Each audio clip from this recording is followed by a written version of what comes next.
This is 4 o'clock Friday afternoon on February 17th. Faith in Action, Community Outreach.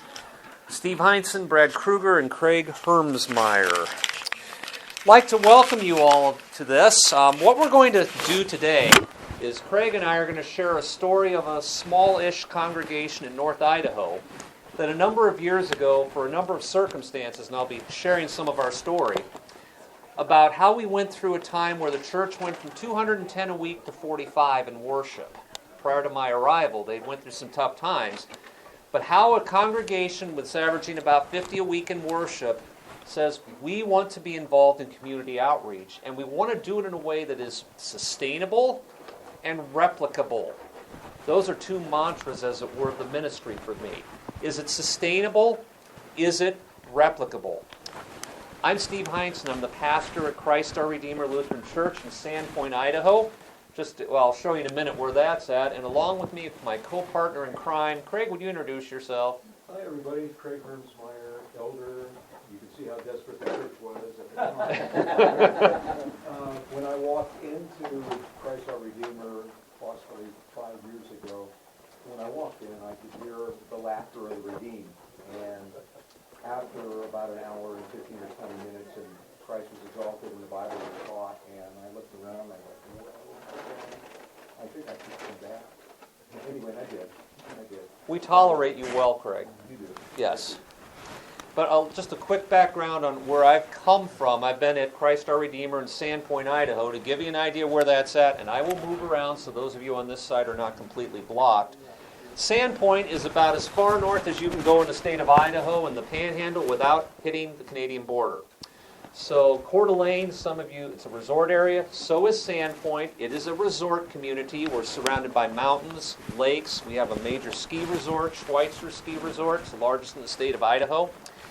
And it's a town that's undergoing pretty significant transition right now. We are growing like crazy. In fact, builders cannot get homes up quick enough. A lot of our influx has been folks from California, Oregon, and Washington who want to get off the coast and a little more inland. But and the congregation itself, as I mentioned to those of you who were here earlier, has undergone a major transition. I'm going to cover that in just a bit. Just to give you a little heads up, in 2012, they were averaging 210 a weekend in worship. When I arrived in 2017, they were down to 45. So there were a number of major things that happened that I'm going to go over shortly. But again, Sandpoint is a town that when I moved there was probably 7,000 6 years ago. Now it's 20-ish by the time you count the area around it, and it's growing rapidly. Our congregation, I mentioned the size, we're now post-COVID, roughly, up to about 70, 75 a week. We went from 45 when I arrived to about 85 or 90. Then we were down to 50 during COVID. Now we're back up to 70. So we're going the route that many of your congregations are probably experiencing. And it's been quite a journey. But part of that has been I am one who focuses on outreach. I don't ignore inreach. I want to make this clear, although that's a challenge for every congregation. My focus is on how can we use the gifts and talents that God has given each person the Lord has put in your congregation to connect people to Jesus in your community. That's not a tough question, is it? How can we use the gifts and talents God has given each individual in your congregation through a coordinated effort to reach out to and impact lives for Jesus? And here is where you get started. You need to have 3D vision. Remember these old goodies? 3D vision. It's about looking out. One of the things I've seen churches do that is, I'm just going to be blunt, not the right way to approach it is, as a church, we think our community needs this. If you get nothing else from this presentation, there are 4 words I want you to put in your mind when you're thinking outreach and you speak with others in your community. How can we help? Those are the 4 most important words you can ask any organization, group in your town. How can we help? You need to have 3D vision. You don't walk in and say, here's what we're going to do for you. You sit down with the principal in a school. Our congregation right now, and this will come up towards the end, is looking towards partnering with a local elementary school. You don't walk and say, here's what we're going to do. You sit down with the principal and ask, how can we help? I know in our particular case, this school's in dire need of adults who will sit down with students almost like a tutoring situation. We're just getting started on this. But to start with, a little background on our congregation. 2015, at that point, the congregation had a senior pastor, senior pastor, associate pastor, a director of Christian education, and they also had an outreach director, part-time, so 3.5 full-time positions, equivalent. And what happened was the DCE, as it were, took a call and left. They went from 210 to 160 a week the next week. Never recovered. Then the senior pastor, by the way, the senior pastor and his son were the DCE senior pastor duo. The senior pastor left, another 50 left, down to 110 a week. So, I mean, you would drop from 210 to 110 in a period of about 1.5 to 2 years. And then something else happened. The congregation had a fire. 2016, this was before I arrived, they had a kitchen fire. Our building's in 2 sections. The one section is our sanctuary area. The other is our school. We have a preschool, pre-kindergarten, and kindergarten. Fortunately, the door was shut between the 2 sections, and a group of skateboarders was walking by out front and noticed smoke coming out of the building at 8 in the evening. Otherwise, we probably would have lost the entire building. But on that side, the sanctuary side, it had to be gutted. So that caused more people to go. In the meantime, we're in the midst of a double vacancy, no DCE, and basically what had been happening previously, outreach, was pretty much eliminated because we need to focus on ourselves right now. I get that. 2017, they started the call process after about a 2.5-year vacancy, and eventually somehow they ended up calling me. They said, we know you're someone that likes to focus on outreach. You have background in schools. You have a background in other things. Would you be willing to come? And I remember looking at the call documents going 210 a week to 45, and I'm going, that's exactly what I'm looking for. I'm dead serious. That was exactly what I was looking for, because it was a congregation that was prime to take chances, that was prime and willing to take risks and say, we can't continue this way or we're not going to exist in a short time. They were like, we are willing to try things. Because that was what immediately hit me when I first visited them. We are willing to take risks. Not crazy stuff, but we're willing to take risks. So, I arrived in 2017, and I did not do much the first year. Any idea why? Because you don't go into an organization and automatically change things. Correct. You just don't upset the apple cart. Right. 5 minutes you're there. The first thing I needed to do was get to know my people. Get to know the people of the congregation. In your congregations, get to know your people. Whether you've been there a month or you've been there for years. You are not going to be real successful if you move forward without really knowing your people and imposing things. We're going to start doing all this outreach. Like what? What you need to know your people. What gifts and talents are there? What opportunities? What risks are they willing to take? Now, sometimes you have to push a little bit to get that off the ground. I didn't in my case with this particular congregation. I waited a year, and then the next step I took before we really dove in was a visioning process. Now, I'm a big Will Mancini fan. I don't know how many of you are familiar with Will Mancini. Good stuff. And I modified what are in his books, Church Unique and God Dreams, and put together, I've done this in several other congregations, put together a process for a visioning process. And in 2017 into 2018, late 17 into mid-18, a group of about 12 of us who was a cross-section of the congregation worked together and said, we need to figure out who in the world we are. What does God have in mind for us? What vision does He have for us moving forward? If you just jump into outreach with knowing why you're doing it and where you want to go, it's like you're not going to get anywhere. You need to have some idea. Why are we doing this? Where are we going? And worry about the how later. You'll figure that out. But I took them through. You're not going to be able to see this unless you have, well, it's actually better than I thought. This is what we ended up with following the Mancini model. This was the 2018 version. This is pre-COVID. I say that for a reason. COVID hit, and 50% of what is up here did not happen. Does that mean we failed? No. No. In fact, I just took the congregation through another 8-month visioning process. We're post-COVID. The makeup of our congregation has changed. Like most, we lost 15 to 20% of our people. But since we are in a growing community, we have new folk coming in.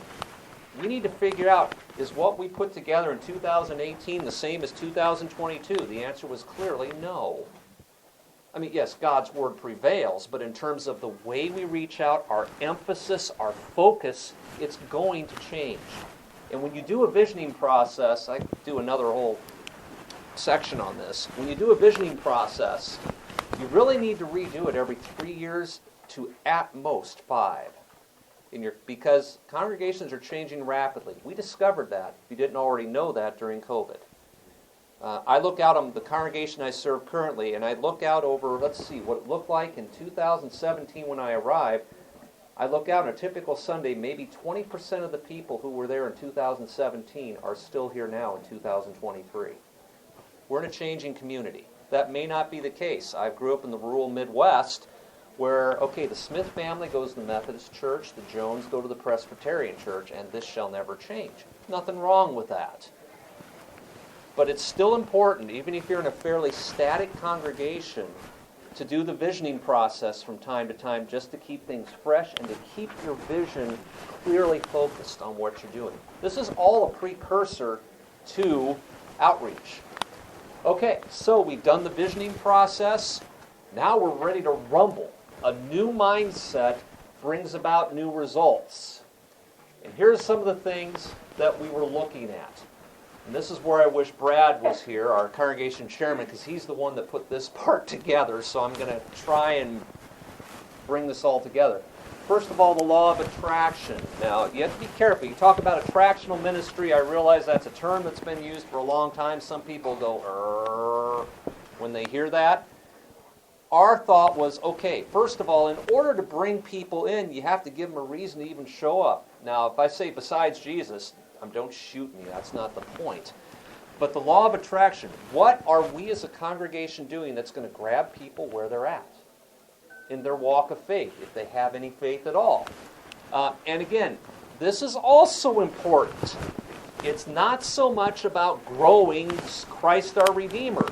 It's about connecting people to Jesus. If you're doing this, we're doing this, so we're going to make our congregation larger. It might happen. But what's the ultimate goal? To connect people to Jesus. And you do it in a variety of ways. Opening doors to Jesus. I'm going to be sharing, Craig and I are going to be sharing some of the things we have done to at least open a door, and people are like, what's going on in this place? I want to know more. A church, one of my members, Kathy Halbert, a church that is not reaching out is passing out. Ever think of that? Because otherwise, are we growing? And by growing, I don't necessarily mean numerically. I'm talking spiritually in our walk with the Lord. And I am one who absolutely despises leaving a building unused. I want to wear that place out while I'm there. Now, I've been in congregations as pastor where it's like you had to sign off for everything, the number of plates in the countertop. I mean, it's all, but I would prefer to wear a building out because that means we're doing things. It means we're making a difference and impacting lives. So, where did it all start? The next section is going to be on some of the things we have done that can be adaptable. Practical things that can be adaptable, because the vast majority of these did not come from the pastor. They came from my people. People who said, I've always been interested in this, and I said, you've got a green light. Go for it, and I will support you along the way. The first one was a community garden. Now, you've seen this picture. We also have a preschool, pre-kindergarten, and kindergarten. This was done in 2 sections. The garden started with, it was actually fairly large. We started with 50 individual beds. I mean, it's a full-size beds with a large fence around it. And then we added an additional 25 beds plus a mini orchard with dwarf fruit trees. Excuse me. Yes, they can grow in North Idaho. It is possible. It's on church property. We have a fairly good-sized lot. So, surrounded by mountains, it's just a gorgeous place.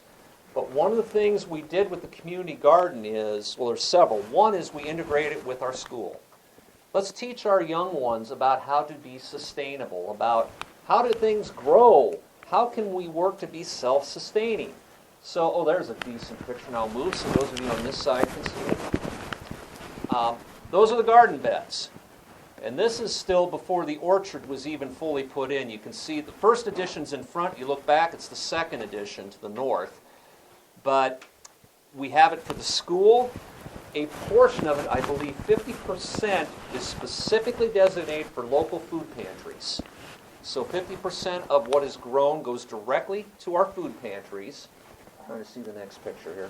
And I think last year we had about 25 of the plots are for people from the community to use. We have 2 large apartment complexes catty-corner to our congregation. If you're living in an apartment, how likely is it you're going to be allowed to have a garden on your patio? It's 0. Yeah, it's non-existent. So we made sure that I remember our coordinator, Rebecca Hawkins, actually went over to the apartments to let them know, we have a place for you to have a garden. This wasn't the pastor doing it, this was the people doing it. She went out and connected with those apartments dwellers right across the street and just down the street and said, we have a place for you, and a number of them jumped on it. We're also blessed that we have 4 designated master gardeners, and I wish Rebecca was here to explain that. But we have 4 designated master gardeners that help us with cultivating. There is a complete underground watering system. It's top end. As I said, if you're going to do this, let's do it right, so we're not constantly having to change things. And I'm going to talk later on about how could you fund something like this to get it going. I have some thoughts for you on that. But here's an example of some of our, it was our kindergarten class from about 3 years ago. And they're going, what the heck is this thing? I mean, I'm not a huge veggie person myself, but it was like, okay, what grows in a garden? How do they grow? So the community garden was what started it all for us. Up next, and this is where I wish Brad was here because he and I concocted this one, a Halloween warming station. How many of you do trunk or treat, just out of curiosity? That's good to see. It's great to see. This is a little different idea. It was 2017 October. I'd been in the congregation, I think about 4 or 5 months. I was working late on Halloween night, and I saw just cars everywhere out in our parking lot and on the streets. Like, what the heck's going on here? The city of Sandpoint closes a street just down from us so that people can walk it and do trick-or-treating through one neighborhood. Over 1,500 people show up on Halloween night to trick-or-treat. This is in a town at that time about 10,000, up in far northern Idaho. And I'm sitting there going, this is an amazing opportunity. No one's doing anything. So, you can tell Brad's the old military style, Halloween warm-up station, free parking, screaming all caps. He put the sign together, Craig's smiling loudly. He put this sign together, and we said, okay, trunk or treat, we see that everywhere. It's great. I've done it in other places. How about we have a warming station and serve food for those who are parking here, for those that are trick-or-treating? Any of you that have a church inside a community, you can do this. Here's what we did. This is the front part of our church. We had hay bales. Brad's amazing idea was to take old washer bins out of washing machines, convert them into fire pits. Yeah, again, I wish he was here to explain this. But we have 4 of those that we scatter across the front and we put good-sized bonfires in them. We have the covers up or covered areas to sit, and then we serve food from our 2 main doorways. We had a DCE intern one year that said, why don't we serve mac and cheese? And as I'm thinking, Christy, you're nuts. But it really worked well. This was back in 21. Or yeah, this would have been 21. But we served mac and cheese, and we asked people from the congregation, would you be willing to donate mac and cheese? We got so much, we didn't, remember Craig, we had so much, we had to take some to the food pantry, we had to take some to the senior center. It was just crazy. And we've kept that up. So we have like hot chocolate, we have, I don't think we do coffee anymore, but hot chocolate, you can dip marshmallows in a chocolate fountain. We have mac and cheese. And hot cider. Could any church do something like this? Absolutely. Now, in our case, because we just happened to be right at the intersection where all this happened, helped us. But even if you're just in the middle of town, this is an adaptable thing, and we got some funding for it to cover extra expenses. Really, this event costs next to nothing other than time for us to put on. Any church could do something like this. Just an aside, one family came up to me a couple of years ago, introduced themselves, and we had a good conversation. A week and a half, 2 weeks later, saw them at worship, and they've been communing with us ever since. Ever since. It's just, it's really a wonderful outreach. And there's one other story with this too. We noticed, was this for Easter egg hunt? Oh, it's the Easter egg hunt. I'm going to get to that later. There's a great story with that one. But something like this, and here's a picture while it was still light out. We learned the first year you do need to put some protection around those fire pits. I remember, this was out of the corner of my eye, I saw a kid that was not paying attention run full speed. I went like this and managed to catch the kid before it went right through the fire pit. But again, this is not that difficult to do. And you notice, I don't know if you can see it real well, right in the middle of all this, Christ is our rock. That's out in front of our church. Christ our Redeemer. So that's right there in the middle of everything, and we've had parents say, thank you, and why are you doing this? Doors wide open. Well, let me tell you why we're doing this. We want to share the love of Jesus with you by caring for you in our community. That has opened many doors for us to really connect with others. Any questions to this point? I'm just getting started. I'm trying to have you out a little after 5. We'll see how it goes. If I don't, pastors, we tend to roam on and on, so. Okay, next one. Again, Palm Sunday, Palm Sunday extravaganza. How many of you have egg hunts of any kind? How many of you do them on Easter? How many of you do them on a different date? Palm Sunday. That's when we do ours. And there's a little story behind this. This is the advertisement for it. This is, again, Brad was the one who really pushed this, our congregation chairman. He said, we want to have the largest egg hunt in North Idaho. He went even beyond that. He's like, the largest egg hunt in the country. I'm like, we aren't going to get that far. Yeah, he wanted to call Guinness, and I'm like, that would be like 100,000 eggs. But we do a 10,000 egg plus egg hunt on Palm Sunday immediately following our Palm Sunday service. I actually add a service that morning, so those who are working it can go at 8:30. Then we have a 10 o'clock service, and then this follows at 11. But you're going, how the heck do you get eggs like that? We need 10,000 eggs, and we need at least 10,000 pieces of candy you can stuff inside a small egg. How are you going to do that? You know how you do it? Ask. Ask. We have folks in the congregation that have jumped on us. They will order 1,000 eggs at a time. Now, it used to be Walmart had the 250 egg packs. I don't know if they're going to do that. I know up in our area they kind of discovered we were hoarding all the eggs. So they'd only put out 1 or 2 boxes per day because they know that we were buying them all up. But Amazon, Dollar Store, we had a lady last year who went to a thrift store and bought 3,000 for us. And they're all brand new eggs, not used. They're all used eggs. Good luck. And you can only use them one time because good luck matching together Yeah. all the tops. Yes. We have our mentally disadvantaged kids put them together, packed together again. There you go. I don't have the patience to do that. Yes. Our idea this year was to have a bag with a church name so that they could dump their candy in the bag and then use the plastic bag and use it. Yeah, we decided 10,000, it was just too many.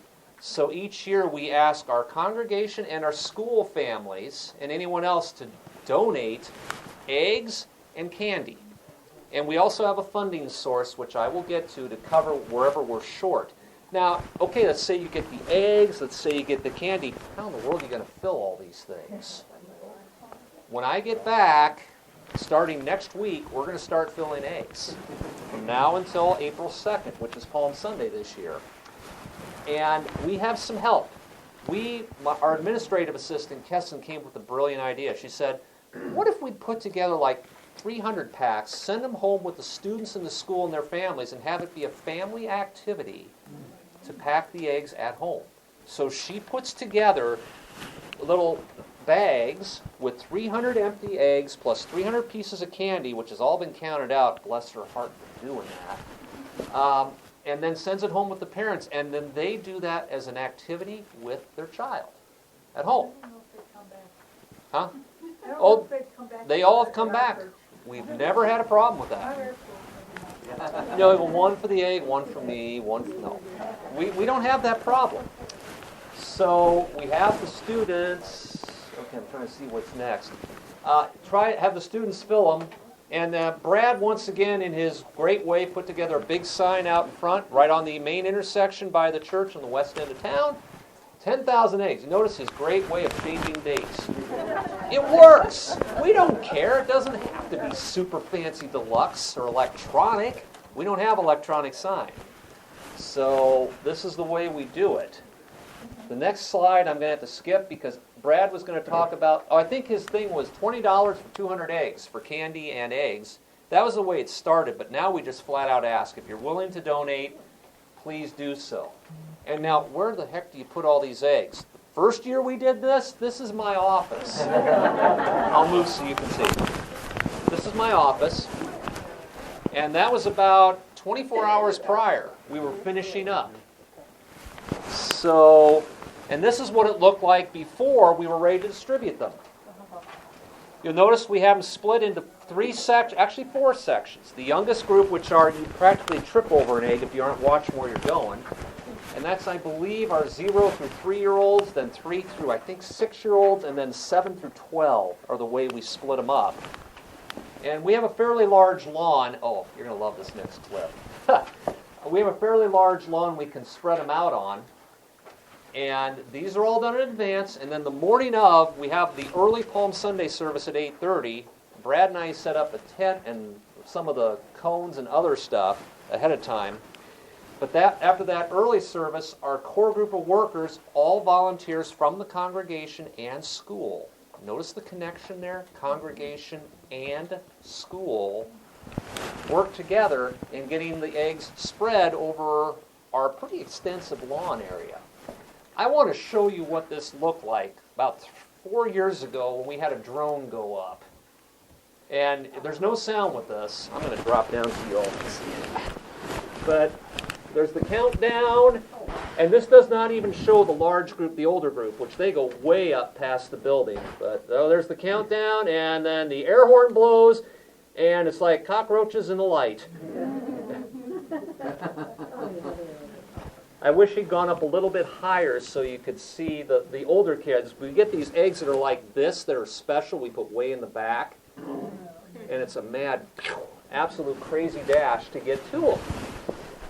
They're not limited to how many they can have. That's correct. And, go ahead. What size is what do you put inside the eggs then? Whatever candy we still had left over after packing the eggs. We usually have a little more candy. Or a big bunny or something. Yeah. But anyway, and we also keep a group of about 500 eggs separate for those who show up late and miss the hunt. That way no one's feeling left out. About 500, a separate box. But this is a getting started. Everyone's lined up. We're ready to rumble. But this has become, in Sandpoint, where I'm at, a tradition and in our community. Everyone knows it's Palm Sunday morning, which obviously the date changes every year. But we advertise this heavily to our community. Craig, any comments on that? Or I know you're going to be coming up with Second Harvest or some other stuff here. No, just that the number of folks that buzz around town, are you still doing the Easter egg hunt? Absolutely. Oh, good. I'm going to tell my good friends are coming over from Hayden, Another community. So yeah, it's a really, it's become a buzz. And one other story with this, I was going to mention this earlier. We have a family every year that comes and they bring a birthday cake and they celebrate the birthday of they have several kids. It's usually around this time because they love doing this and they celebrate the birthday. This is my opportunity to have a birthday celebration with a lot of people. That's awesome. I've So, seen that big sign. yes. What you do for everybody. Facebook. We do not so much newspaper anymore. But our administrative assistant knows all the Facebook, like Sandpoint yard sales, Sandpoint activities. She knows all the local places, and the word has gotten out. This will be our 6th year. We did it I'll show you what we did during the height of the pandemic. Blue Sky Broadcasters is a local AM FM network, so if you get a hold of them about anything, then generally will take care of nonprofit. And it's amazing, just reach out to them, say, this is what we got going. Sometimes it'll catch somebody's attention, and they'll even put together a special. And we'll ask you to talk about it. Yes. Along the same idea, our church does an egg your yard.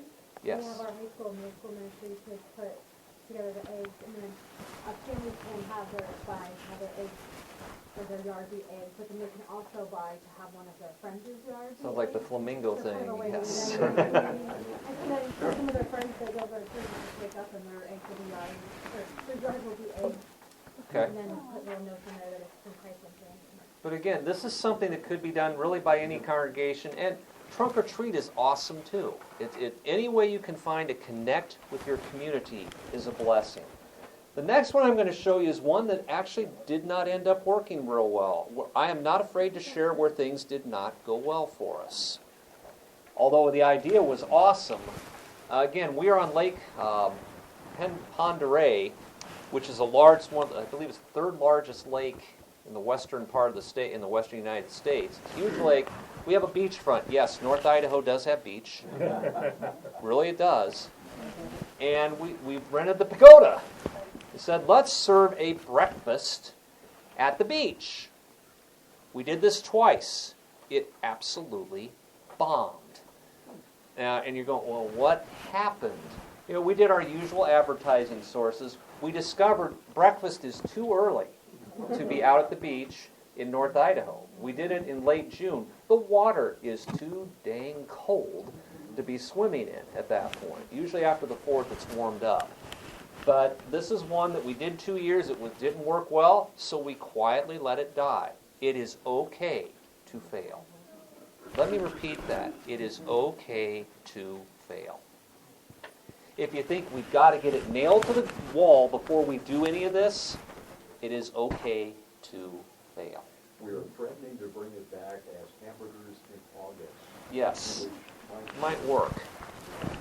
But this is one that we tried and just, it didn't take off. But again, do you have a place where you could serve a meal of some kind just to get to meet people in your community?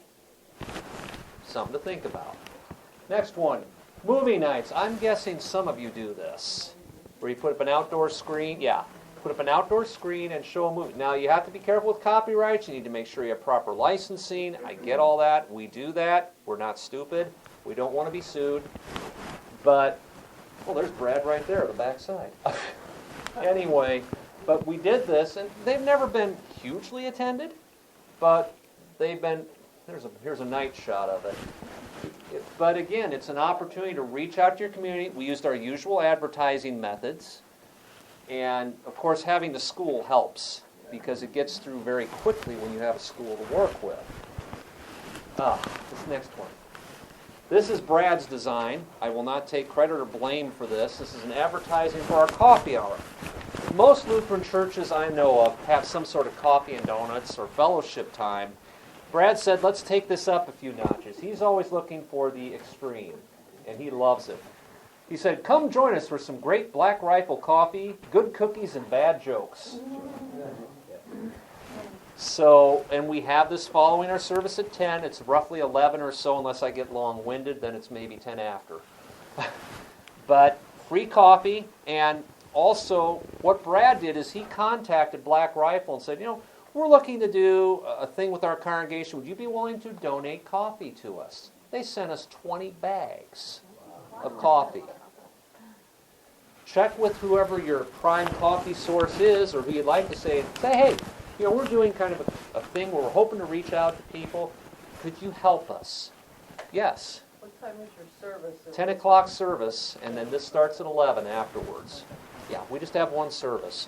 Well, we're only at 70 a week. People come for this? We've had a number of people that come, and not a lot, but what's interesting is when people are guests, visitors, whichever term you prefer to use, this is something that's like, wow, you guys are actually intentional about this. Within our congregation, we have about, two of them have passed away in the last year, about five or six individuals that will prep this. We have a whole system set up to prep it during the service time. And, let's see, I think I have a picture of this. Yes, I do. Oh, bald-headed guy. But, we have a fairly small narthex. It's pretty tight. But what we'll do, and I will switch to this side. Okay. Don't forget it. Anyway, we do about 3 or 4 jugs of coffee, and it's a combination of Black Rifle.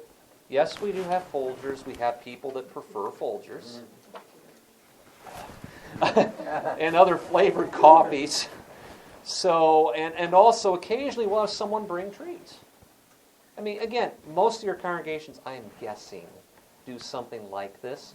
But we're very intentional about getting this advertised and say, if, for instance, one of the things I do in our announcement time between the beginning and end of service is I say, if you are a guest with us, we'd love you to stay. We'd like to just get to know you around a cup of joe. Just enjoy that. It's an opportunity for fellowship. Relationships are huge in the church. Get to know people. Relationships are huge. This is a rare picture here. And on the first Sunday of the month, we have, again, this was Brad's idea, our congregation president, called the Celebration Sunday, where we have cake in addition. At the end of the service, when he's there, Brad, he travels a lot, will come up to the front and say, okay, who has birthdays this month? We do not ask them how old they are. Anniversaries, job promotions, things with your kids or grandkids to celebrate. Again, it's about relations. Now, if I have served in a church 2,500 before, that might be a little tricky if you've got 600 people in worship at a particular service. But I'm sure you could find a way to adapt that. But this was early. This was probably 2017 or 18. Cutting the cake. Never give me a knife. But it's an opportunity to celebrate. Okay, now some things maybe are a little different. Hunter's blessing. You're in North Idaho. You're in mountains. We have moose, elk, deer, all kinds of things that furry things that people like to go hunting. And Brad again said, why don't we do a blessing for those who are going out hunting for their safety? I'm like, let's find a way to make this happen. Again, Brad designed this. We're now in our 6th year of doing it. We even did this right in the middle of the pandemic. And we do it out in front. Well, actually, we have a handout. Get to this first. We have some handouts. I'll scoot over here so you can see them. We have some things that we hand out to the hunters. It's on one laminated card, a hunter's prayer, and actually 2 versions of a hunter's prayer. And I actually put together, you could even call it a mini liturgy of sorts, a series of readings, a series of prayers, and if anyone wants to receive an individual or group blessing, I'll say come up front. Please don't skewer me for this. You'll notice I am in full camo with an orange stole. But this is out in front. Brad puts up a deer stand or a hunting stand, so that way I'm visible. And we do this right out in front of the church. This is also heavily advertised in the community. And it's something, we don't get a huge turnout for it, but the ones who do come are like, thank you for actually caring. Because hunting has its risks. You end up being the one shot at. Once again, there was a couple that came through the first and it's one at a time. It's relationship building. That it's very, very effective. And again, we just have a lot of fun. And if you're not having fun in church, you're not doing it right. yeah, you and Craig and Brad, our congregation president, say that phrase again. If you're not having, If you're not having fun at church, you're not doing it right. yeah, And I say that from someone right now who has a daughter that's suffering from stage 4 cancer. Mm-hmm. Brad is away right now because he's got members of his family that have serious health problems. So again, they're not that we're all just having fun tonight. It's just that we do laugh together and we mourn together. And it's really been knitting this into a family. I've never experienced anything like that. Another thing about North Idaho, we have a lot of veterans that move to that area, a large number of veterans. So on Veterans Day, we bring in a local color guard at the start of the service, recognizing veterans, thanking the Lord for protecting them when they were serving full-time in the military, and asking for the blessing on all those who are serving in our armed forces across this country and across the world. Again, some of your congregations probably already do this, but we actually have a color guard come in at the start of the service and present the colors, and then we do have a handout, and I didn't bring an example with me, something that we hand out to the veterans. Most years we have at least a dozen. Remember, we average about 70 a week, so it's a dozen to maybe as many as 15 for Veterans Day that will be up front and be recognized, and also, again, all covered in prayer, that God would thank them for their time of service and that the Lord would protect all of those serving in our armed forces.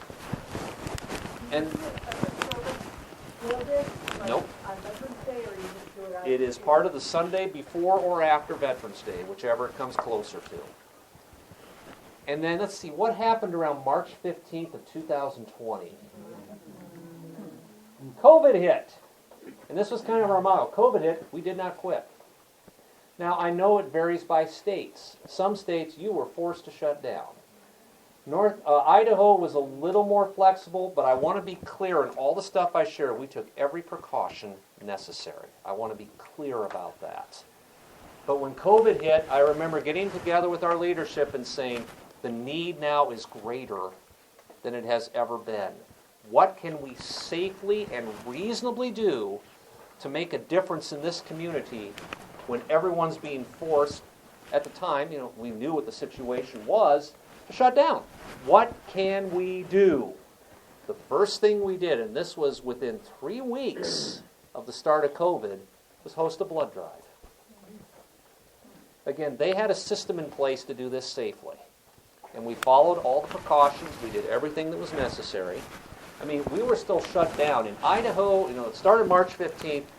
The state legislature and the governor allowed churches to reopen with extraordinary precautions on May 6th. Again, this is Idaho. Every state is different.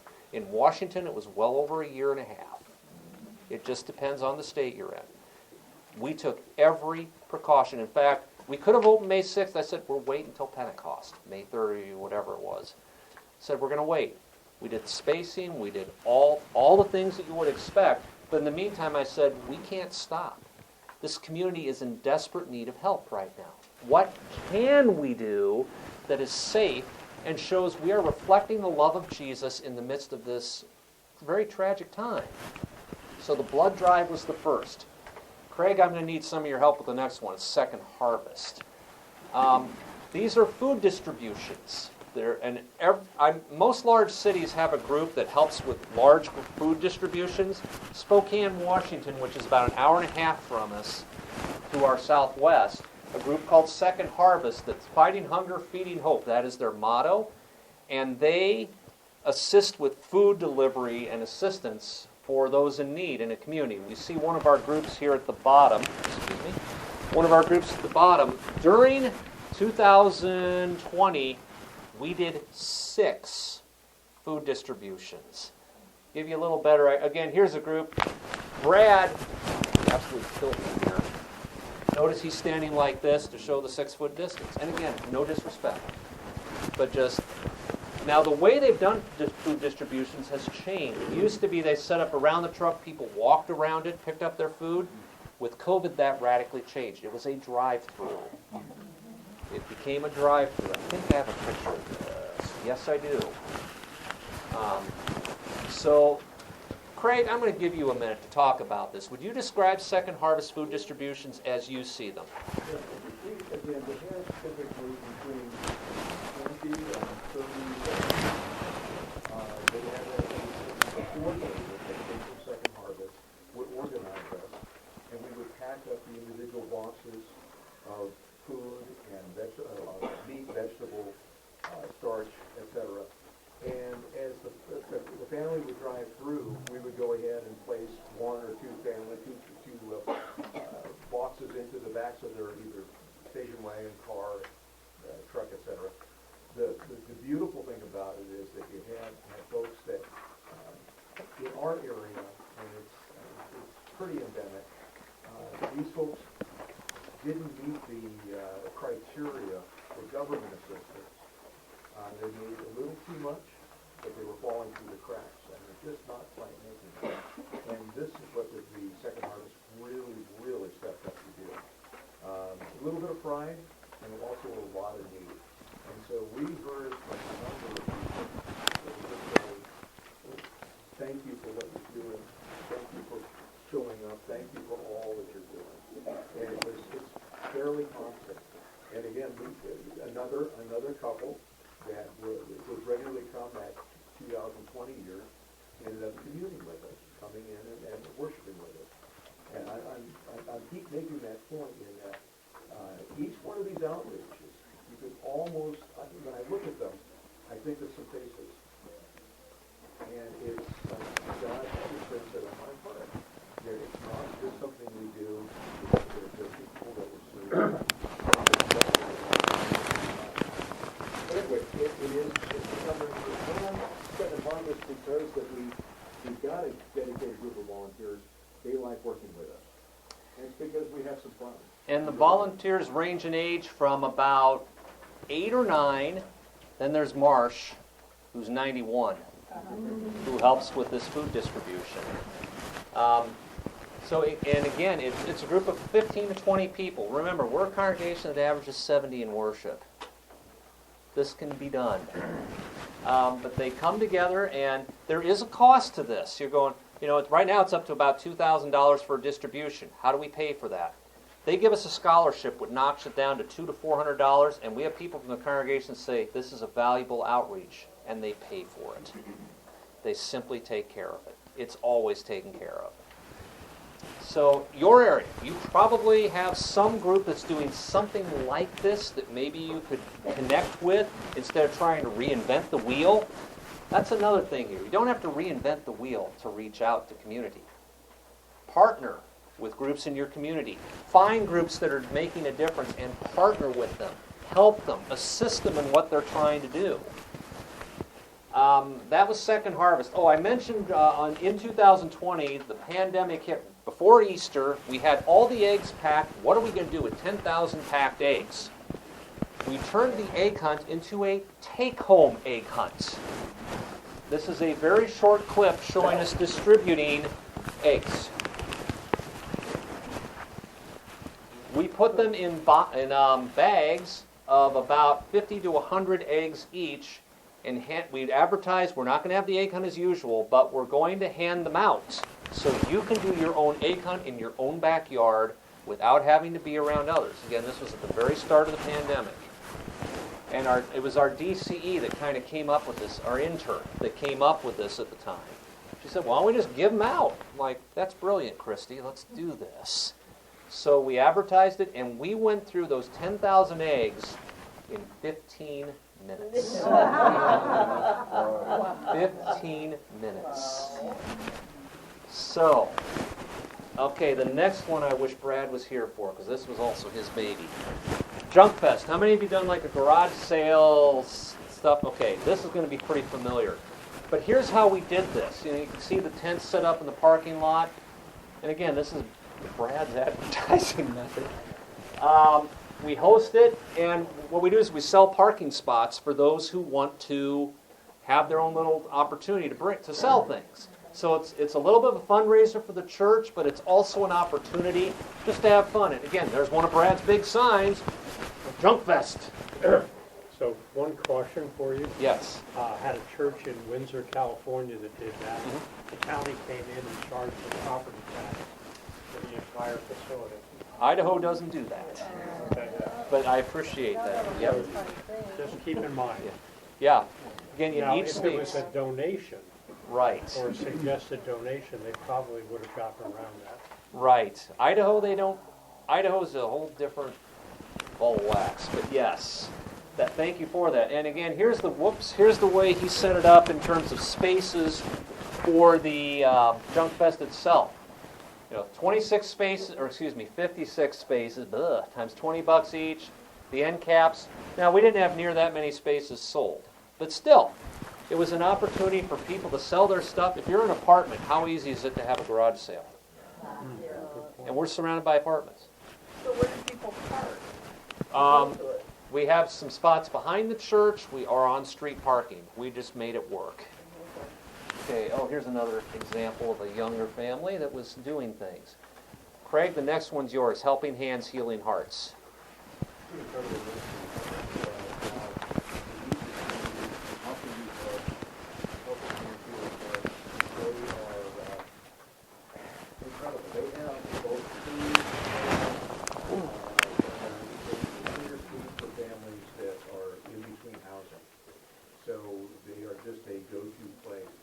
What they're doing right now is they're fundraising for Good Samaritan Inn, which is a 40-unit co-housing, and there's requirements, strict requirements, work requirements for those families that would come into this co-housing.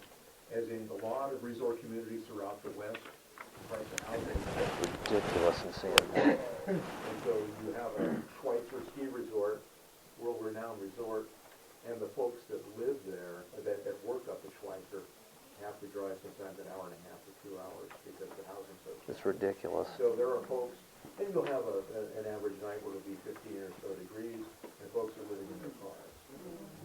So Helping Hands, Healing Hearts, raising money, doing this ministry, and we just said, how can we help? And they said, well, we need your bodies. So a number of us signed up, and we're in the regular rotation. Rather than saying, come to us, come to our building, we're going to that. Now again, I'm assuming many of your communities have something similar to that. Partner. Not say, we're going to do this individually. Partner with something that's already existing. Check with your local ministerial association if you have one. We have a very active ministerial association in Sandpoint. See where the needs are. How can we help? Four most important words. Next one. This was a huge one. Our Living Nativity. I'm sure also some of your churches do something like this. We put a North Idaho spin on it. Yeah, we put a spin on it. We have a drive-thru, and this was because of the COVID, the pandemic. Instead of a walk-up, we have a drive-thru. We have a good-sized parking lot area that you can drive through. We set up 6 different areas to do this.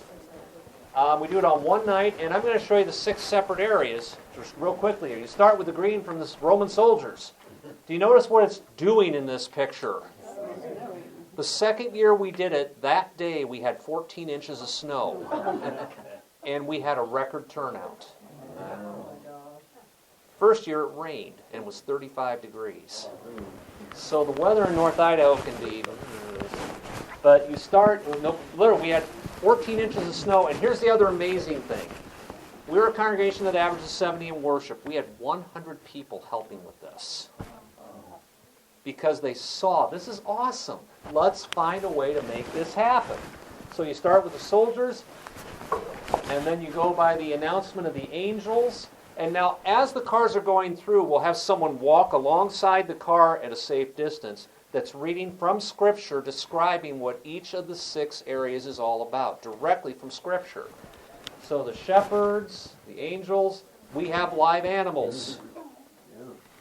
No camels. We have not been able to find camels. This is the one I get a kick out of. And and they were terrified, and they go. Again, you can see that was the snow year. And then the manger scene. I love this picture, and maybe the kissing the baby, but anyway. And behind that, you can see the cross up in the air that we put the star on, 40 feet up in the air. We have to replace that because the wind took it out this year. And then each section also has a little banner to kind of describe, what's happened. The wise men came to worship Jesus. There are the wise men. Now, since we have a school, we do have costumes. What if we don't have costumes? You start building a collection year by year. You just go one step at a time. And then the choir at the end, singing Christmas carols. I remember in 20, as we were singing the carols, we had people that were coming through just bawling because they'd been stuck in their homes for so long. But this was a safe way to share the love of Christ. And they were joining in singing carols. I mean, talk about gospel love. The hope of Jesus in what was just such a sad time. Okay, so how do you get this stuff out? When you were doing this, at any time doing, did you hand out pamphlets or anything to We offered them, yes. We didn't say, here. We did offer them so people would know, because they had advertisements for our Christmas Eve service, for other activities, our school. So we did have handouts. I did not have any examples of that in this. And of course, we're all familiar with Facebook and online outreach, website, our Facebook page, and this is only scratching the surface of what you can do. Only scratching the surface. The next thing is an example of a Facebook and website outreach that I do every week. It's called Thursday Tidbit from Pastor Steve, which is a devotional, but I don't do it from the office. I don't do it in front of a bookshelf. Hang on back. Good afternoon. It's time for a Thursday Tidbit from Pastor Steve. Windy. I am on top of the world. Now, that's a phrase you've probably heard before for a time when you're really happy or excited or just simply enjoying life. But in this case, I can literally say I am on top of the world. I've taken the Jasper Tramway at about 8,600 feet elevation, way above the tree line. And to say the views from here are kind of amazing would be an understatement. Let me turn around. Don't get vertigo here. This is off to the southeast. At the Basca River. Down the river valley and further down into Jasper. But the view that really grabbed my attention, or I guess I'm going to the other side of this rock, is this view right below me here. Town side of Jasper. The Jasper town side and the mountains that are around it. Now, I usually start with something like this where I show some of the beauty of North Idaho or places I've traveled. I just spent 3 weeks in New Zealand back in November. But it's not just, oh, look at all these cool places I've been. It's a devotion. You get a little taste of the variety of the things that God created for this world. I think of Isaiah 42, verses 5 and 6, which tell us this. This is what the Lord says, He who created the heavens and stretched them out, who spread out the earth, and all that comes out of it, who gives breath to its people and life to those who walk on it. I, the Lord, have called you in righteousness. I will take hold of your hand. So anyway, it's about a 5-minute devotion each week. Does it have to be the pastor who does this? No. Absolutely not. In fact, I would love it if some of the people in my congregation would be willing to do this. I have not actually broached this with them yet. I've been doing this since March of 2020, every week, as an online devotion. And it gets the most hits of anything that we post online, hands down. It does not have to be a pastor doing it, or a DCE, I'd encourage you to find folks from your congregation that are willing to do a simple devotion. And it doesn't have to be on top, above Jasper. It can be wherever. Just an opportunity to connect with people in a variety of ways. And that's one of the ways we do it online. Oh, forgot that was up. This was also Brad's idea. He's like, people need a place to sit and simply talk. So we put benches, 5 benches out on the street in front of the corner in front of our church, spread them out. And at first people were like, what is this? Well, Brad had a sign put on them, the Happy to Chat bench. Sit here if you don't mind someone stopping by to say hello. And it doesn't say the pastor's going to come out and harass you. But just an opportunity to find a place where we could gather together and sit down. And as part of that, picnic tables, you're going, well, that's a simple thing. We had 2 older tables out in front of the church when I started there. We now have 10 scattered around our church property. The school uses them after school. We'll have kids stay around for an hour and a half. They'll have lunch at the tables. They'll do things together. We have people on walks that will stop, simply enjoy their time. And they're right there in front of our sign, which has our mission statement. Engage people, connect generations, build relationships in Christ. An 8-word mission statement. Easy to remember. So, they're right there in front of the church. And, of course, you have to have your men's group build them. Absolutely. Get the guys together.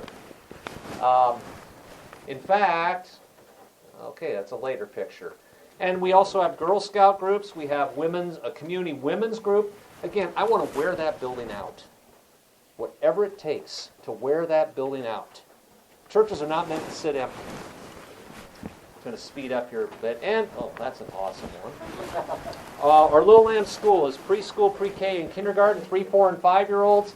The picture on the left is a portion of our staff and some real geek. Anyway, we have a Lost in the 50s day in May each year, and they dress up, and I just thought I'd be the Noid from the 1950s. But our Little Lamb School is a tremendous outreach. We have 52 students, pre-K, kindergarten, and a waiting list of about 20 to get in. I mean, schools are just mushrooming, especially here pseudo-post-pandemic. But a key part of that is their Christmas programs, dressing up and singing out. We put 250 people in our facility, barely, for their Christmas presentation. It's tight. Again, just to see the little ones sharing the love of Jesus. And even if you don't have a school, if you have a Sunday school, even if it's only 5 or 6 students, this can be done. I've done it with groups of 10 or less. This is on Holy Week, they pound crosses out in front of the church. We have a chapel. I usually end up leading that one. A chapel, and then we go out and pound crosses. We leave them in for Good Friday and Easter. We switch it from the black to the white for Easter morning. And that's something you drive by, you can't miss. And don't think I have a picture of them actually pound. No, I don't. They also have put together a passion drama. 2019, they were able to do it on Palm Sunday worship service. We had 350 people in worship that Sunday. When you get the families involved, it makes a difference. Unfortunately, due to spring break schedules, we've not been able to repeat it, but next year it will work. We can do it on Palm Sunday. So we're going to try and get that going again. And again, just Christ is our rock. Our students show that. Speeding up here a bit. Cookie walk. How many of you do something like this? Yes. In our case, it's our school that, I think. It's Cookie walk is where you ask people to bake cookies, and then we put them in boxes, and people can do a mix and match. And I think they do a dozen for do you remember how much it is, Craig? Dozen for $10. Dozen for 10 or so? Yes, I saw a hand. Yes. And you're thinking, well, this is only a congregation thing. We advertise it, and we have people come in for this. So, okay, moving quickly here. We're going to get finished in about 5 to 10 minutes. Bike rodeo, bike day. Oh, there's Brad in all of his glory. Our school has a bike day, usually late May, and we ask them to bring early, and our men's group cleans them. Power washer, tunes them up, and we have people from the community that also join us for this. Now, I mentioned, our men's group, the gentleman leaning over on the right, he is 91 years old. absolutely amazing. He just lost his wife here about 3 weeks, not even that long, 2 months ago. And I don't know how much longer he's going to be able to keep going at this, but he is quite a guy. 91 and amazing. And of course, you know, they're getting ready, and it's like, what are all these kids doing out? Well, let me tell you. It's our school. We're going out to Dover Park. We're having a great time. Superheroes Day. This is another school activity where we ask our local fire, police, ambulance service to come in. Again, if you have a school, you probably do something like this. This could be done with just a general children's group in your congregation. Bring them in, and boy, if that were me, they'd actually be taking me somewhere. But just to show them that. Sounds great. How do we do this? This is all awesome stuff, but we're small. How can we do this? This is where I wish I had Brad here again. Guerrilla marketing. He is known for doing kind of extreme marketing. It's like you showed that coffee hour thing. We have great coffee, good times, and bad jokes. Just something that really grabs people. You can overdo that. Newspaper ads, again, that's kind of going the way of, remember telephone books? Yeah. Remember that? But in Sandpoint, that still works. We're a little behind the times. Again, Sandpoint yard sale, Facebook ads, Facebook boosting, other social media sites. Radio ads still work in our area. We're still in North Idaho. But I want to say be creative. It's like, well, we've always done it this way. Then find something different. Find some way that's not been explored. Give it a shot. How do you fund this stuff? We are masters at the Thrivent Action Grant. Amen. I think last year, if I remember right, we did well over $2,000 in Thrivent Action. Again, we're a small congregation. They're $250 each. 500 a year. Well, per person. Per person, yeah. But we have a number of people that are Thrivent. I mean, I have all the Thrivent stuff. So it's always a matter of finding out, first of all, who in your congregation has some connection with Thrivent. And then saying, would you be willing to go through it? We'll even fill out the forms for you. But that's... It's tough to do because Thrivent won't give you those people. I know, isn't it? Well, no, I mean, I literally, here's what I did. Sunday announcements, I said, if any of you have like a Thrivent life insurance policy or whatever, would you be willing to talk with me after service? We have a possibility here to help fund all these things we're doing. It makes a huge difference. And then for the community garden, there are 2 places we got funding for it. Well, we had one very generous benefactor who paid for a chunk of it. There are grants you can get. All you have to do is go online and community garden grants. There are all kinds of places you can apply for these. We had a local Sandpoint Resource Center. If you're wondering, well, what options are there for ways we can reach out? You probably have some sort of resource center in your community you can say, what are the needs in this community? How can we help? It's that simple. I'm almost done here. What about the future? You know, we're looking at doing a condensed service online, which is just a reading, my message, and maybe a song. Ask Mark Zier. He's here from Christ Hilo, Hawaii. He's got this down to a T. We're going to be putting a devotion area in the back behind our community garden. It has a cross fire pit area where people can sit outside. I spent 7 years in Alaska as a pastor. That was critical, to be outside. And I remember our DCEs up there, the interns we had and others are like, this would be a great opportunity. We didn't get it built while I was there, but they have it now. But we have a spot where you can look, on the northwest side of our property, you're looking right up into the Selkirk Mountains. It's just gorgeous. Driving. We got coming outreach right now that's going to our public school. There's in the last 2 years, there's a football and there's a plan. We reached out to the principal and the staff of one of our local elementary schools, saying, hey, we have some teachers in the congregation, we have some professionals, we have some managers, we have mentors. How can we help? Can we tutor? So we're beginning that conversation. Just getting started. The other one is, of course, there's a date night for the young families in our congregation. I have 2 young adults, two of my children, and they would kill almost to have a date night. So we're looking at doing something, we're calling it, I think, daycare for parents. Well, we'll tweak that a bit. We'll tweak Yes. that. Perhaps a twister tournament for the kids and a public something like that. So the kids could come in and mom and dad could go out. And I know that my wife and I, at a certain time in our life,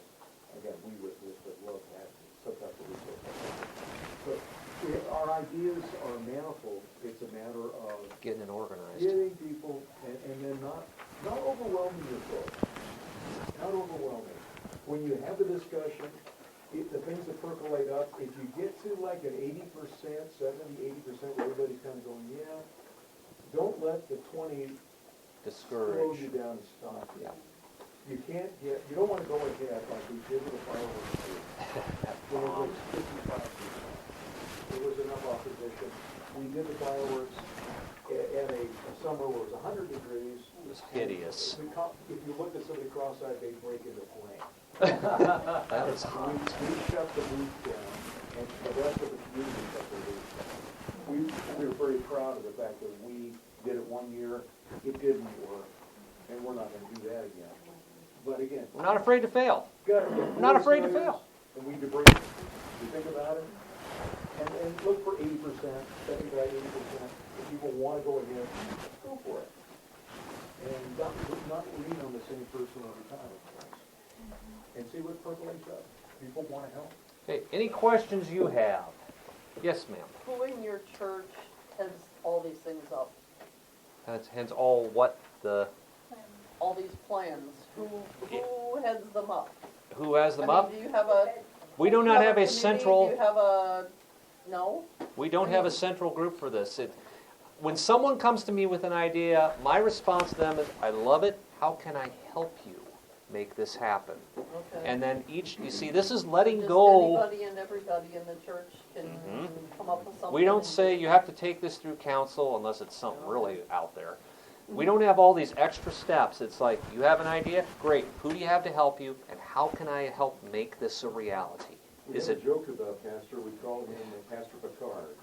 So he says, make it so. Make it so. Make it so. Any other questions? Yes. So, in our congregation, we're doing a much smaller subsetting. Sure. And we get good participation and contact the people, but to take the steps and nurture that relationship. That's hard. So the people feel comfortable in coming, or is it just a matter of casting a larger net? You cast a large net, see what you end up with, and you make it work. And what tends to happen, at least what I've seen in my congregation, is once people see, hey, this is actually making a difference, people do jump on. Now again, the thing we have to be careful about is with only 70 a week average and about 135, 140 on the books post-COVID, we don't have a large segment of people to work with. You have to find that balancing act between doing a lot of stuff and burning people out. I will be blunt, we're at the almost burnout line right now. We're about as far as we can go, so I know enough to say, okay, what we are doing, let's tweak it. Let's make it even better versus a whole bunch of new stuff that you're going to burn people out on. I mean, I'm getting close to it. I'll admit it. Any other questions? Does that help you? Okay. Any other questions? Yes, ma'am. Not a question, but a recommendation. We assign congregation members to our classes for prayer warriors. Okay. And they've been really helpful. We sometimes come to the parties and sit for the chapel. The way to marry the church. Yeah, and the church school connection, that's something we're constantly working on. It's a work in progress. It has a ways to go. We're getting there. The very last slide, and for those of you who have the handouts, if you have other questions, by the way, you can also just do either the QR codes if you want to get to our website, or one's Facebook, one's the website. And my email address was actually on the first slide, I think. Or if you want to write it down, it's Pastor Steve at corsandpoint.org, as in Christ our Redeemer. Pastor Steve at corsandpoint.org. I should have included that up here. If there are no other questions, it's 5:15. My tummy's growling.